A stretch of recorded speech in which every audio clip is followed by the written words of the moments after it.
కావలసిన పదార్థాలు ఈ వీడియోలో తెలుసుకుందాం. ఎండు చేపలు 100 గ్రాములు, అలాగే తగినంత ఆయిల్, కారం, పసుపు, గల్లుప్పు, అల్లం వెల్లుల్లి పేస్ట్, కొద్దిగా కొత్తిమీర, అలాగే కొంచెం కరివేపాకు, ఒక నిమ్మకాయ సైజ్ అంత చింతపండు, 1 టేబుల్ స్పూన్ ధనియాలు, టమాటాలు, అలాగే ఏం కూర వండుతున్నావే?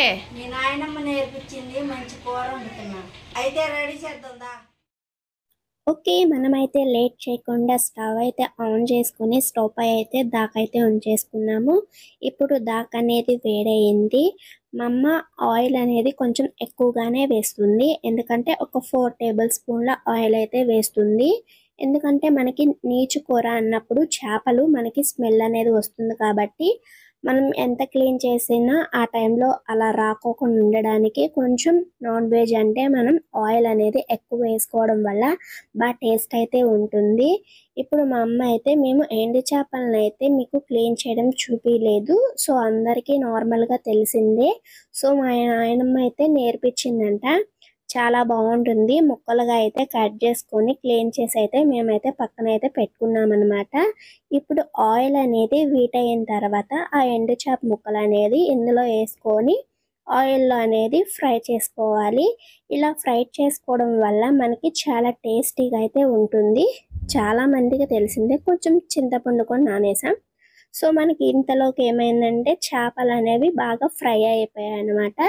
వీటిని ఒక సర్వింగ్ ప్లేట్లోకి అయితే తీసేసుకుందాము. సో ముక్కలు అనేవి బాగా క్రిస్పీగా వేపుకోవాలన్నమాట. సో మీడియం ఫ్లేమ్లో పెట్టుకొని మనమైతే ఫ్రై అయితే చేసుకోవాలి. తర్వాత సన్నగా తరుక్కున్న ఆనియన్స్, నేను ఇక్కడ వచ్చి పెద్ద ఆనియన్స్ ఒక 4 అయితే తీసుకున్నాను. రుచికి తగ్గట్టు గల్లుప్పు అయితే వేసుకోండి. గల్లుప్పు అనేది చాలా బాగుంటుంది, మనం ఎక్కువ సార్లు కూడా వేయాల్సిన అవసరం లేదు. ఇప్పుడు ఆనియన్స్ అనేవి మనకి కొంచెం రెడ్ కలర్లోకి బ్రౌనిష్ కలర్లోకి వచ్చిన తర్వాత జీలకర్ర అనేది కూడా యాడ్ చేసుకోండి, చాలా బాగుంటుంది.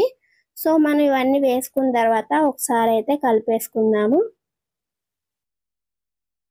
ఇలా కలుపుకున్న తర్వాత మనకి ఆనియన్స్ అనేవి బాగా ఫ్రై అయిన తర్వాత సన్నగా తరుక్కున్న 3 టమాటాలు అయితే తీసుకోండి.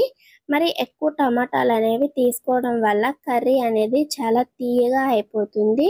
సో కావాల్సినంత తీసుకోండి. ఫ్రెష్గా పట్టుకున్న అల్లం వెల్లుల్లి పేస్ట్ అయితే వేసుకోండి.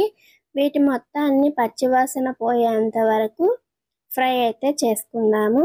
పచ్చివాసన పోతే మనకి కూర అనేది చాలా బాగుంటుంది, తినేటప్పుడు ఆ స్మెల్ అనేది రాకుండా టేస్టీగా ఉంటుంది.